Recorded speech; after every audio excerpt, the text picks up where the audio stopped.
My name's Adele Onyango and welcome to another episode of Legally Clueless. No, seriously, I have no clue what I'm doing, but I'm pretty sure I'm not the only one.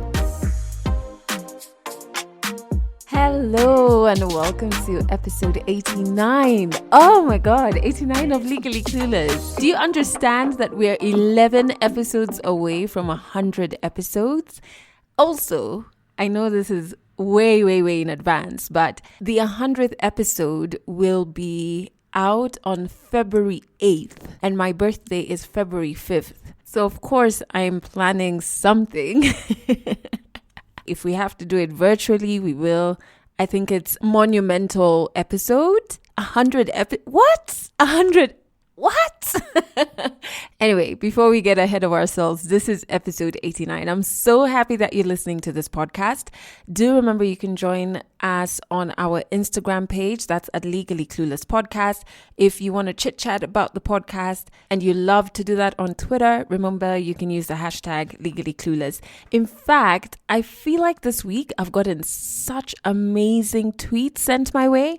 I need to send some shout outs to people. So just humor me for a sec as my phone is almost dying. Please don't die. I need to get these tweets. Okay, so big shout out to Sylvia Kendi. Oh my word, you sent such kind words my way. I truly do appreciate them.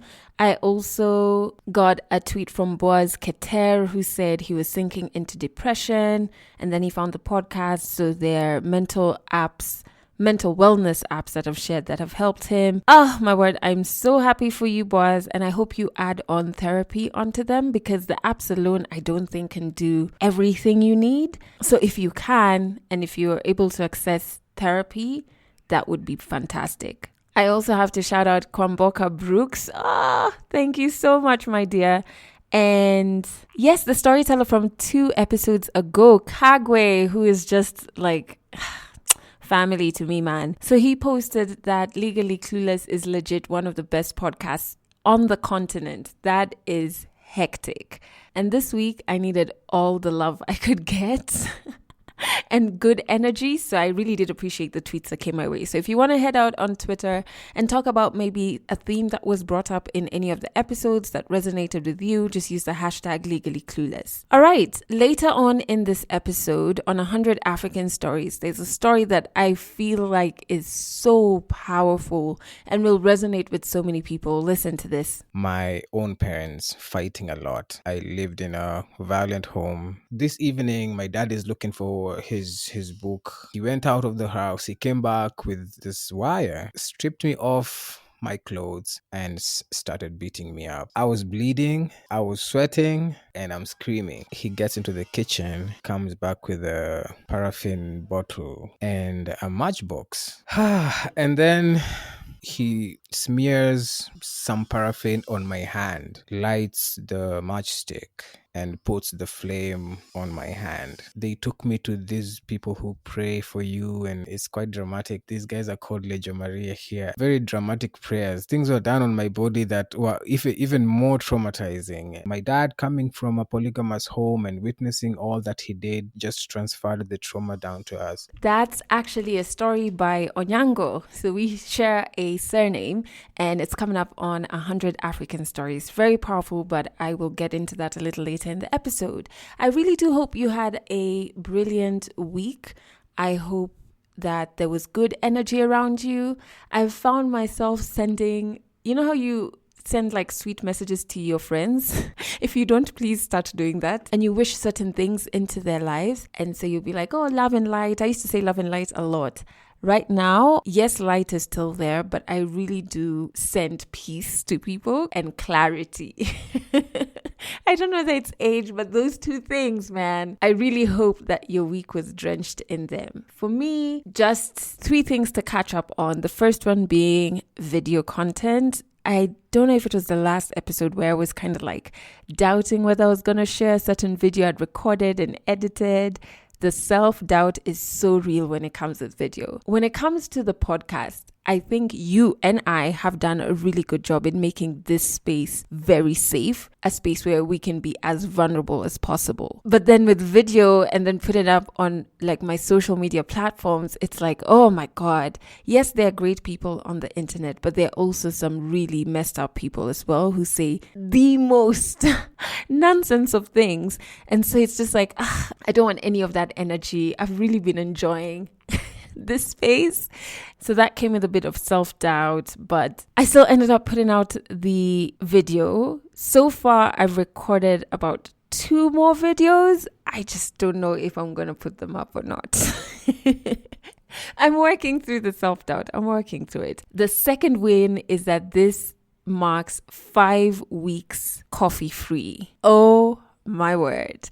You know what's so funny is my therapist this week sent me an email, and I've mentioned this in other episodes. She was based in Kenya for quite a few years and then relocated elsewhere. So we do our sessions virtually, but she has linked me to someone else locally, especially in the last month where I had a bit of a breakdown and I needed to have an in-person session. But most of our sessions and interaction with my main therapist is virtually / online. So she sends me this email. And so the subject is, I told you so. So I'm wondering, what is this? Is this like an article?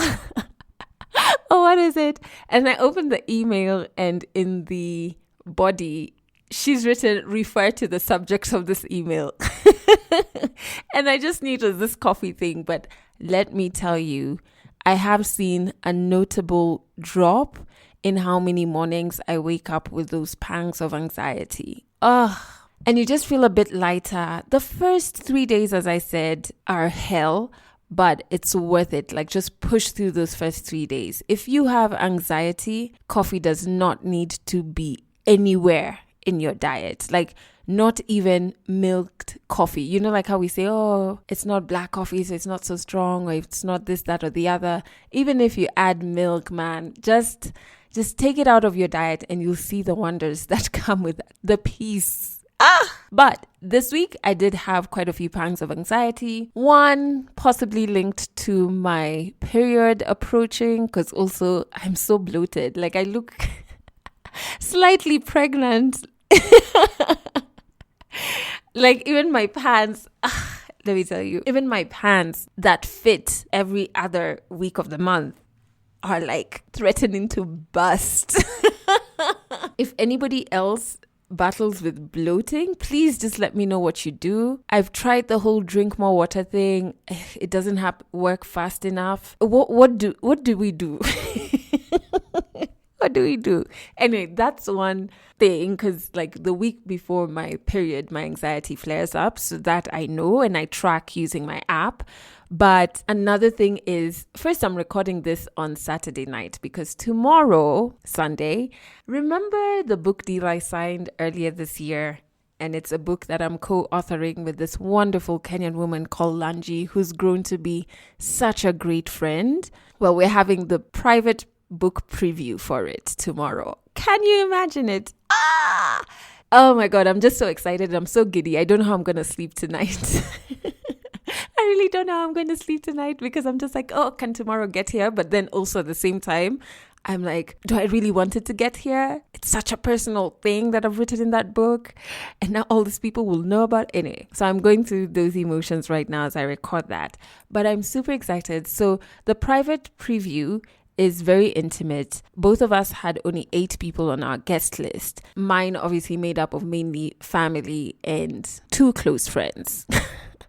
In fact, I was talking to Val, my best friend, about it. And she was just like, oh my God, you only had 8 people to invite. I would really struggle figuring out who gets on the list. And I told her, sis, I really did not struggle at all. Oh my God. I think first, I already had a very small circle that was made up of Fal, who's my partner, is on there, my sisters, who are 2, then there's Stephanie, who's basically my sister, then there's Val, my best friend, there's Roy, and then the list is done. Actually, I'm laughing at myself because I genuinely, even this year, my circle just kind of shrunk. And somebody who, I can't remember who was telling me this, and they're much older than me, closer to their 40s, and they were telling me, oh, it's just begun, imagine. I was like, what do you mean it's just begun? I only have like 2 friends. And by friends, I mean like, inner circle friends, the people who you will chat at odd hours of the night and who will know intimate details about what you're going through. So I was just like, so now if you're telling me it's going to get smaller, what are you telling me? Will I be alone in my 40s? Anyway, so that's how intimate tomorrow is going to be. So both Lanji and I are going to read out certain bits of our chapters in the book. Everybody who comes is going to, through a QR code, get to see a preview, a little taster of what's going to be in the book. We already did the photo shoot. I'm not sure I shared that in any of the previous podcast episodes. I think I was too shy to. And so we already have like what's going to be the cover of the book. Oh my God, I'm so excited for that book, but at the same time, I'm so nervous about it. So that's happening tomorrow. And I'm going to carry my microphone with me. And if there are any interesting bits that I think I can share with you, because obviously there's some stuff that I'm not allowed to share just yet. So if there are things that I can share with you in this episode much later on, I will. If I don't revisit the book preview, just know that either there was nothing that I'm allowed to share, or I was too busy crying or too busy being in the moment to even remember my microphone, because that can happen. But if there's something that I can record and include in this episode a little later on, I will. All right, so those are my 3 things from this past week. Let's get to the song of the week that is so amazing. I just discovered so much good music that I feel like I have songs of the week for the next 10 weeks. I can't wait. I feel like sharing all of them now, but we'll start slow. But I have 2 that I really need to pick which one. Oh, which one are you going with right now, Adele? Okay, I'll go with the one that I'm really feeling in my heart, which is Blessed. Blessed is a song off of Wizkid's new album, and it features Damian Marley, who is a god in my head. And we are best friends. He just doesn't know it yet. The song is just, it's such a good escape.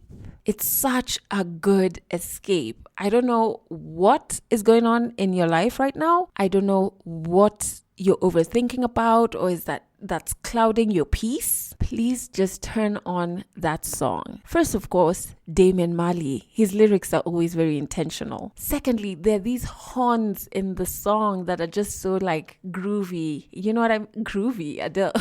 Who uses that word? Whatever, groovy. Oh God. So yeah, they're that.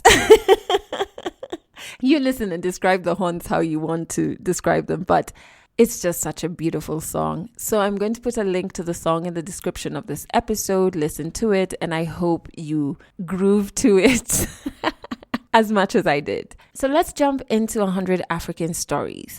This story is by Onyango. He sent in a story demo to the Legally Clueless hotline number, and then we set a date and time to record the story. There's so many things that he touches on that are just so powerful. Oh my God, from just parent-child relationships, childhood trauma, how that affects you, masculinity. So many important things come up in his story.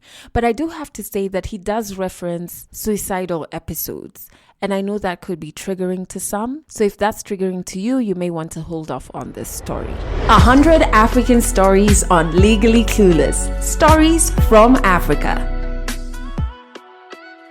My name is Onyango Otieno, or Rick's poet. I grew up in the eastern side of Nairobi, Kenya, an estate called Huruma, where I witnessed a lot of things growing up. Much of it was my own parents fighting a lot. I lived in a violent home, in a violent environment. As a young boy, witnessing, all these happenings around me made me curious about adults and human beings, because people are fighting all the time. In addition to the violence that was going on at home between my parents, it was my dad especially beating me up senselessly most times. I was used to that. I was used to being beaten up for silly mistakes. And as a young boy, I was cheeky, but not that cheeky. You'd steal things like 5 shillings to go get mutura. I don't know the mutura word for Englishman. Um, you'd go get sweets and biscuits and stuff like that. Now, both my parents were teachers. I went to the same school my dad taught in. So we lived in a single room, a house that had like a small kitchen. And this one evening in 1998, I was 10 years old. He comes back home and starts looking for some novel. We had so many books at home, so many. I mean, my dad being a teacher, you'd expect the same of a teacher in his house. Now, this evening was very different. My dad kept looking for this book. It was a novel by Bill Cosby. All I remember is it had a white cover. I can't remember anything else about it. Those days, Bill Cosby was really big, so we used to watch him on TV. This evening, my dad is looking for his book, and he says he had borrowed it from a kid he used to tutor, and the kid needs it back. For around 45 minutes, in a in a single room, if something is not in the four corners, it's not in that house. It got to a point in his search, he turned to me and he was like, he said it in Swahili, or might you be the one who took the book? And I'm like, no, I haven't taken the book. For me, I wasn't so much into books. In fact, stealing a novel would sound like a whole bank heist to me at that level of my life. With a lot of, again, with many of our parents, something could come from a suspicion to an accusation so quick. So he ended up asking me, in this house, does your mother go to school? No. Can she steal a book? No. Does the housekeeper go to school? No. Can she steal a book? No. You're the only person in this house who goes to school. So you probably are the one who took the book. Now, my dad used to beat you with his soul. It was like everything he had held in for all his life would come out the moment he starts beating you up.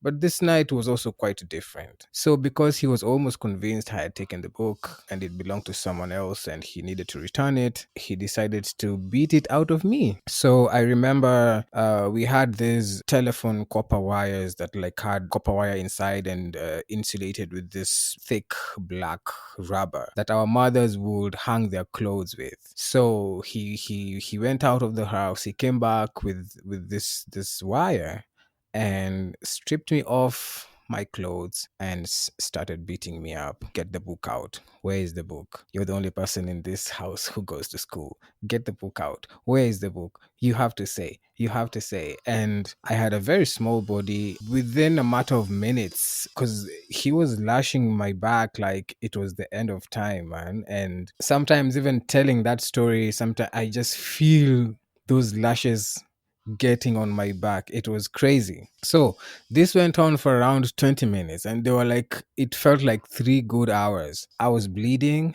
I was sweating, and I'm screaming. My mom is helpless. My dad was those kind of people you couldn't tell anything. It gets to a point I can start feeling my body getting weaker and weaker.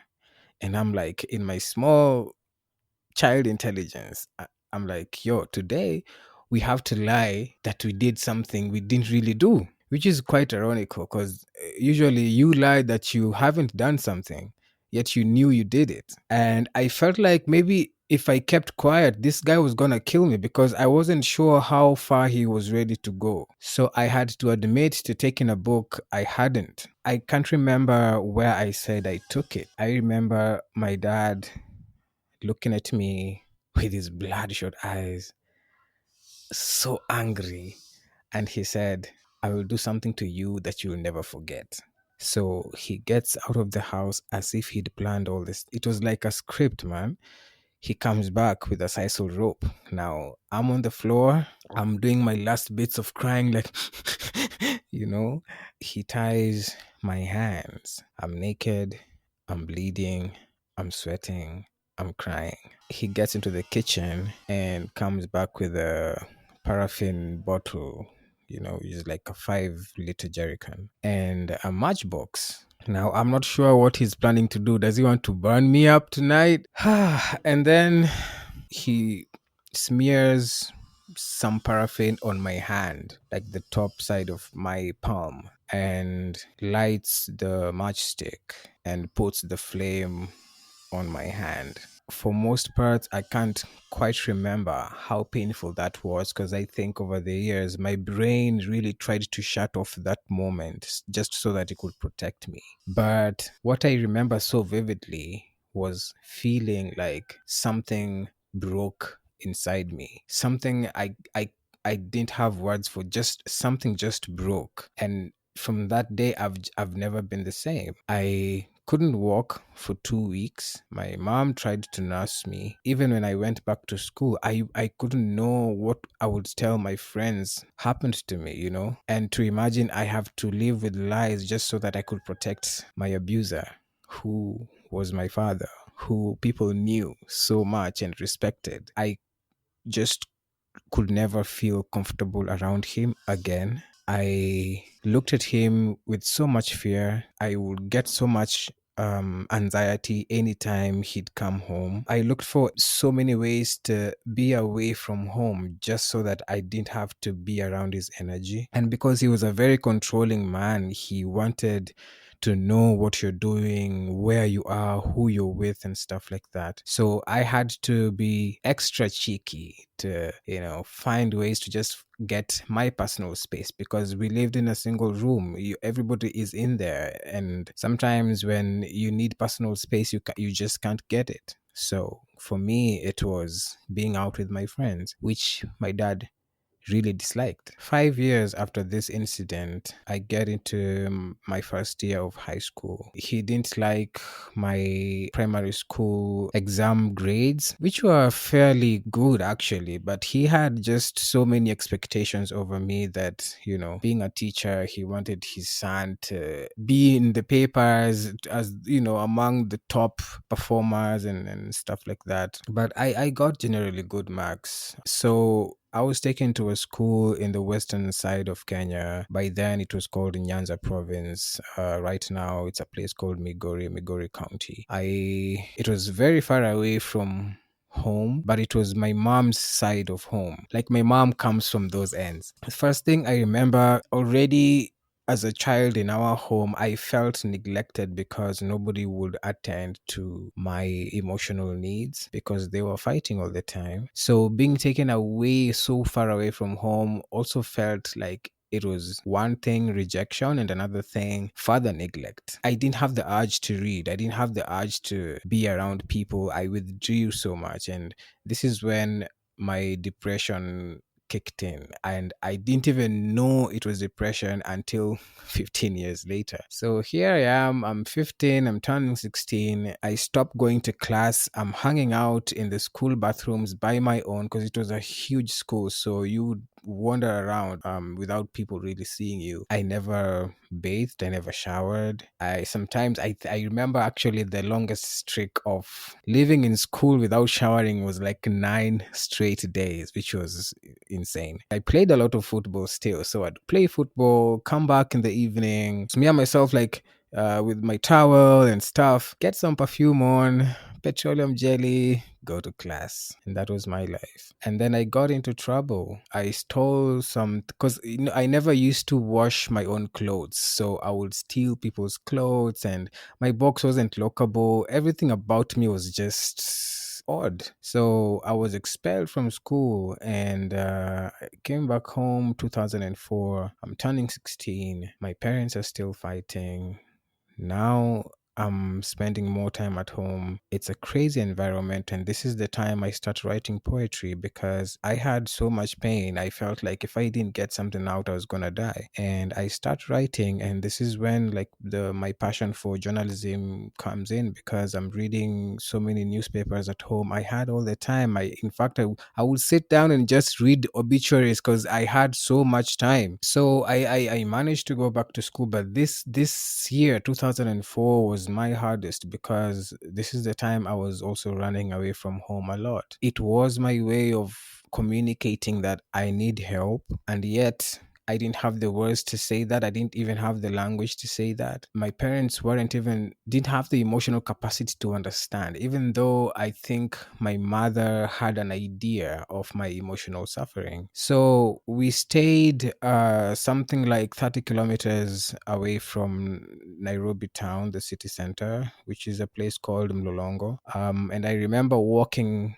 30 kilometers to Nairobi Central Business District because I was running away from home and I needed peace of mind. I became a street boy for a while there until I was busted because I used to shoplift from convenience stores and supermarkets, we call them that here. Kenyans being Kenyans, they administered some mob justice on me and they called my father. My father got me back home. He tried to beat me up more, and it was my first time to stand up against him to say, "You're never gonna beat me again, and I'm tired of this life." Now, at the end of that year, I was feeling suicidal, and this time I stole his ATM card and got some money out and traveled all the way to Mombasa. I wanted to go and die somewhere nobody knew me, get hit by a lorry, die in the ocean or something. And I was a little lucky. I had friends who were living far off in Malindi, that's coastal Kenya.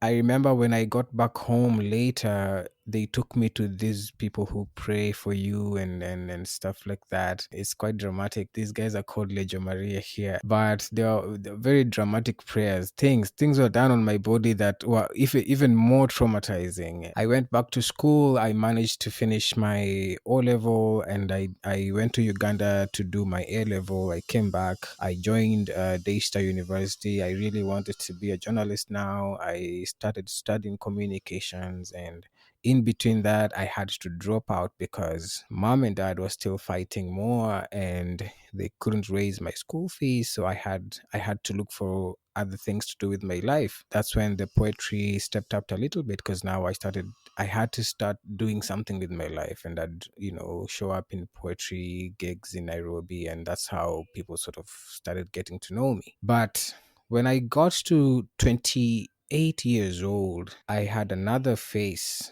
of depression, and this time it came really, really hard, and I felt suicidal again. And at this point of my life, I was coming off a toxic relationship. I was running an organization that we had issues within it, and some things hadn't gone right. So I was really, really stressed up about it. I remember coming home one day and taking a 2 hour long shower, asking myself, so what am I going to do with myself when I get out of here?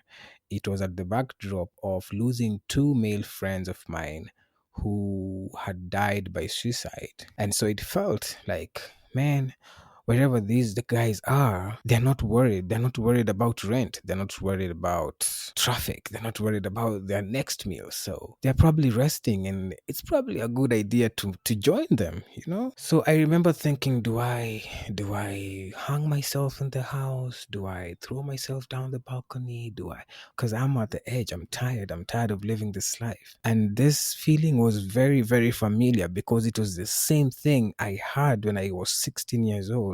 That just feeling so tired, and everything looks so big, and you just feel defeated. And several other times in between, when I was 16 and 28, in between that. So as it was, even from the beginning, writing was my way out. And I remember just getting out of the bathroom, leaving the water coming down with my naked body, and dragging my body to my laptop. And I opened it. I got onto my Facebook and I posted what I'm going through. I felt it was important for me to just reach out somewhere that somebody would help, somebody would hear. And it seemed like a very revolutionary thing, because it's not every day that you hear a man, what's of an African man, talking about his pain. And I got so much feedback, like it was insane. I got so much feedback from so many people.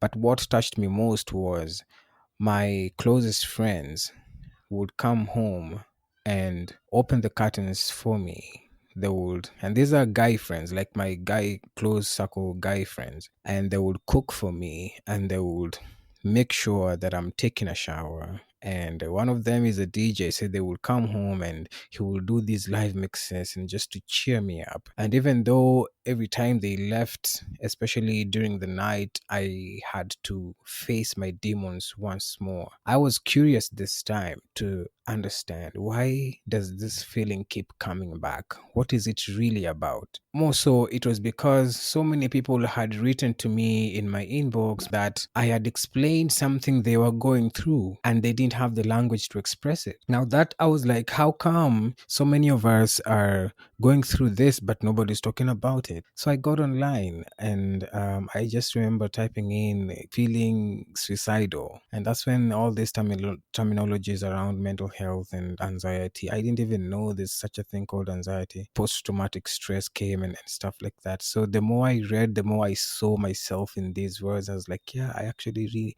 really need to seek help. And the more I sought out information, I understood that from that day in 1998 when my dad burnt my hand, the trauma began from there, and it was so complex because the violence kept going on and on and on. So I suffered physically, I suffered emotionally, and I suffered psychologically. I had to seek help. So I would document my healing processes, and people would really, show their love. And of course, there are so many others, especially men, who are like, yo, what does it help the world if you come to share your emotions here? You need to toughen up, and stuff like that. I realized everywhere around me, there is so much violence, and this violence is nearly, probably more than 80%, the reasons why we have so many mental health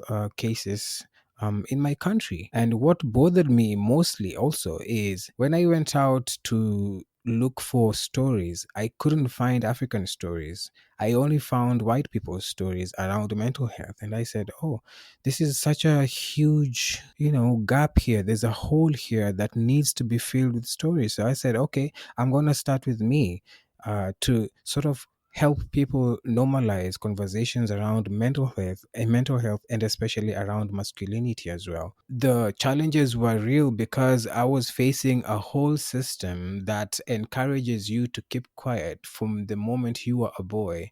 We were being toughened up for a tough world, a tough life in our future. So from writing about gender-based violence, I went into writing about mental health. Then I went into now talking about masculinity. And that is where it's like the epicenter of all the violence that I have witnessed all my life. My dad, coming from a polygamous home and witnessing all that he did, just transferred the trauma down to us. Anytime I go through therapy, as I am even now, I realize every word he said that was out to hurt me, every beating he gave me, every kind of manipulation he did against me had an implication that stayed so long within me. And so I had to be so deliberate to work myself through those pains, even though it didn't matter whether the world understood it or not. I had to humanize myself. I mean, when I realized, especially I got on Google and all these terminologies came and I started reading about it and seeing myself in these words. I said, oh man, I really do need help. I wanted to get better. I knew I had so much I had already tried to tackle on my own, but this needed some kind of either communal or professional help. And that's when I started reaching out to therapy services because I knew I had so much to unpack, but it was gonna be so difficult to do it on my own. My friends could only be there as much as they could be because also in their emotional capacity, and judging from the fact that majority of them are men, they were also dealing with their own things, which also probably needed therapy. So they tried to be there for the much they could be, especially in that present moment. But for a lot around my past and my childhood, I needed somebody else probably a professional who would help me know how to process what really happened to me and what it did to me.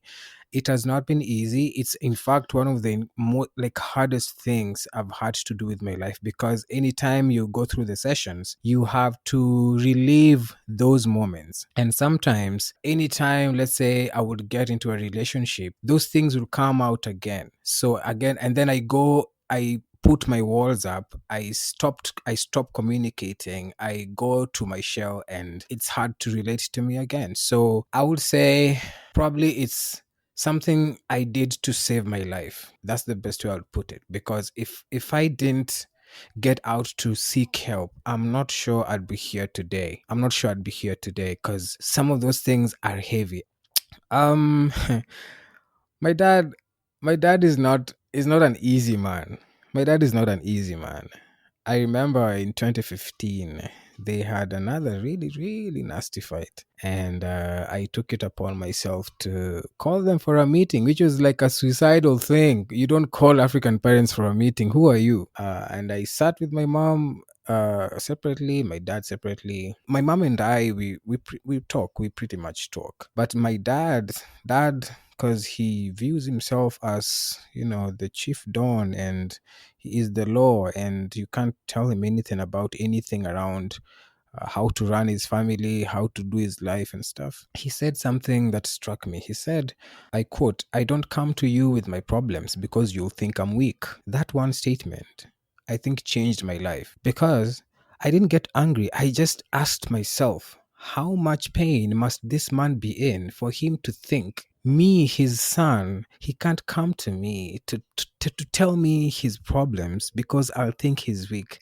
And yet, in his mind, he thinks I look at him as this perfect human, this perfect God. By that time, it was 26, 27 years age. I had seen everything. If it was weakness, I had seen it all. So for him to imagine, despite all that had happened, that I was still viewing him as some kind of spotless God, that showed there was a disconnect somewhere. So that's when I started being curious about his own life, because he was the center of my pain, and I wanted to decentralize that pain from him just so that I could live my life. So I started talking to some of my uncles, and I started understanding, and even my mom, because my mom married really early, the kind of environment my father grew up in, and what could have informed his own violence and his own traumas and stuff like that. So I knew I couldn't change him. I knew I couldn't get to him and tell him, yo, you need psychotherapy, you need some kind of psychological help. He wouldn't even think of it like that. I just sort of started my own healing journey, and we are not good friends. I have accepted that we may never come to a place where we are as close as I hoped a son and his father would be, because even at the moment, he is still quite manipulative. He's still not a very open person. He's still quite a sly person. I accepted that the future I had hoped to have with my dad may never come to be. So I'm in a place where if it happens, that's a good thing. If it doesn't happen, it's not a bad thing either. I have to live my life. What happened, happened. Who he is who he is. If he would love to change and he would need my help, I would be there. But for me, my priority is to make sure my mother is safe. I have a 17-year-old sister and a 25-year-old brother. I just want to make sure their lives are okay and I am okay. And right now, my sister being 17, it's a very critical time in her life. I've got to be there again as a big brother. And because, it's a different world now, and a lot of young people just need so much emotional support. So I have to take care of myself before I could even know how to show up for people around me. So for dad, I'm like, I love him, but from far, I have to protect myself against any of his upheavals and stuff. I don't even have ill feelings. I let go of everything that happened, everything that he did and stuff, because I couldn't keep bearing it inside me. It was too heavy for me. And now I also stopped glorifying him as, oh, my father, you're supposed to be here for me and stuff. I started actually just looking at him as a human being, as somebody who is dealing with his own things and cannot show up for me because he's probably also still looking for himself. He's probably still looking for his father's love. That's the little child inside him. He's in his 50s now, but the wounded child inside him is so alive. I mean, he's just so alive. So I'm like, it happens, and this is the reality, and we gotta do life like this. There are many different things. They may not be every day, but probably because I have incorporated them maybe in my life, I almost do them subconsciously. One thing is spreading my bed. Now, I don't do this every day, but growing up in a home, and my mom insisted you have to spread your bed. You have to spread your bed. Sometimes no tea if you haven't spread your bed. I found as I grew older, this was something I actually enjoyed doing, and it gave me some kind of peace. So I remember on the days I couldn't do much with my life, when I was depressed, and my friends will be here. Sometimes the only thing I would do during the day, the whole day, was just spread my bed. I would wake up and take my time and fold the sheets here and do that, and place the pillows nicely. And I don't sleep in a huge bed, but it was fun to do that, just seeing some cleanliness. So I listen to lots of music as well. Music is like an everyday food in my life. I have to listen to music every day. I read a lot as well, because I have to constantly be feeding my mind with either new information or information that will help me understand things better, philosophy, religion, sex, politics, society stuff, just stuff. But mostly is I want to understand more about where I'm from, and to find words and language to know how to interconnect it with the grander scheme of things, like what is this connected to and how is it connected to something else, just so that even in my storytelling I would help people process their own lives better as I process mine better as well. And then I hang out with my buddies quite a lot. We play football so much. We talk about our emotions. We humanize ourselves. One of us is married, actually, two. My closest buddy, the second guy, got married just last weekend, but he was always all the way in Germany, so we couldn't be there. So we talk about these issues. We talk about relationships. We talk about our struggles. And for me, my guy friends who I've known for the last 10 years have been the people who took me through my 20s, because I think I would have blacked out at some point if I didn't have people to talk to. It was the first group of men who showed me there's a possibility to actually talk about your emotions and not be judged for it. So I thank God for them extremely, so much. So for me, music, reading, I love sports as well, football and athletics. I read and write, and again, poetry is that thing for me. So it's a collection of many small different things that I do nearly every day, almost subconsciously. I would really like to talk to men, man, especially Kenyan African men, black men. We've been running for too long. We've been blaming other people, either our fathers or the people who came before us, for things that happened to us. And a lot of it is true.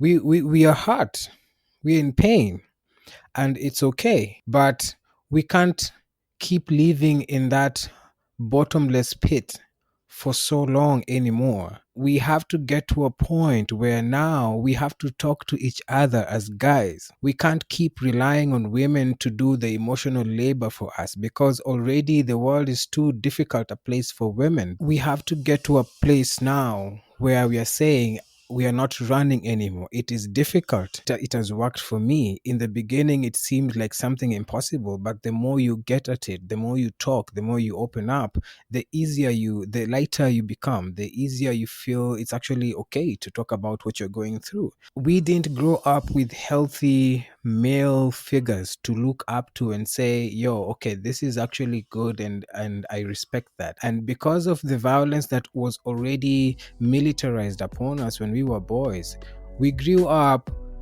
anticipating the promises that patriarchy was gonna give us in our adult lives. But now we get there and we realize it was an illusion. It's not true. Catch more African stories in the next episode of Legally Clueless. Oh man, I really hope that you enjoyed that story by Onyango. When I recorded it, which was quite a few weeks ago, maybe even months ago, I had actually just shared on an episode how I know I'm not okay is when I miss certain steps in my morning routine, and the most significant step is spreading my bed. So when he said that while we were recording, I was like, oh my God. I'm exactly the same. I also really just appreciated how vulnerable he was in sharing his experience, of course, but also the clarity in understanding the lies when it comes to the definition of masculinity. And it takes a very honest person to be able to identify those gaps, confront them, and then want to change them. So I really did appreciate that he brought that up. Oh, and also when he talked about the tough part about therapy being how you have to relieve the moments. Oh my God. I was just like, yes. Especially now, the point I'm at in terms of therapy and with the recent project I was working on that just re-triggered my entire experience for me. I think many people drop out of therapy at those points when you have to confront the pain, the anguish, and the actual events, like you're almost walking through it all over again. It's necessary, but it's very, oh my God, it can be gut-wrenching. And then lastly, when he talked about the anxiety you get when growing up in a violent home. I identified with that because my late dad, was very abusive to my mom. And of course, my mom left him when I was, in class 5, class 6, thereabouts. But before then, I remember, which was such a sad memory because at that age, surely those are not the prayers I should be making. But every time he came home, I would be praying and trying to make deals with God. Please just let him be nice tonight. Let there be no violence tonight. Let's just have a normal night. Please, please, please, please, please. Obviously, at the time, I didn't have a name for it, but when I'd hear his horn at the gate, there's a feeling I'd get inside, just like, oh my God, everything was going so well. And then now this guy's come. Is he going to be mean? Is he not? Is he going to be kind? What's going to happen? I didn't have a name for it, which really is anxiety, but I'm just so thankful my mom took us out of that experience. But Onyango's story, so much to relate with, and I would definitely love to hear your thoughts on it. You can send those to the Legally Clueless hotline number. You can just send a voice message over there. The hotline number is +254 768 628 790. So you can send that via WhatsApp wherever you are in the world. You can send a voice note. And if you want to share your story on this podcast, you can share your 1-minute story demo, which is just you telling me a bit about the story you want to share. You can send that as well to the hotline. I'm recording this part of the podcast on Sunday night. I have just gotten home. Well, I'd say but Falgun has gone out to look for dinner, last minute dinner for us. I've just gotten home from the private book preview that I spoke about earlier in this episode. And well, I did remember to record certain things with my camera, so I'm probably going to do a video about it. Fal, who's my partner, really helped with that. Roy, my friend, also helped with that. So if it wasn't for them, I think I'd have forgotten to record anything, because by the time I got to the event, I didn't even know where my camera was. But I didn't record anything on my microphone. Well, the one thing that I did record was afterwards when we were done and we were just celebrating and toasting, and it just wouldn't make sense to share. But it was so beautiful. I slightly broke down during my reading, so I had to read a bit of what I had written for the book, and I chose an entry that spoke about just my relationship with my body, how that's affected my relationships at the time. So, relationships with guys I was with at the time. At a point, I was just I couldn't take it anymore. And my sister had to bring me tissue. And she was like, do you want me to stand with you? I was like, no, I can handle it. But it was such a powerful afternoon. It was so good to share it with people who have held my hands in various settings. So from my favorite Auntie Jane, to my sisters, to my partner, to my sister's partners, because the way my family is, once you join us, you become one inside deep, and they have really been there for me.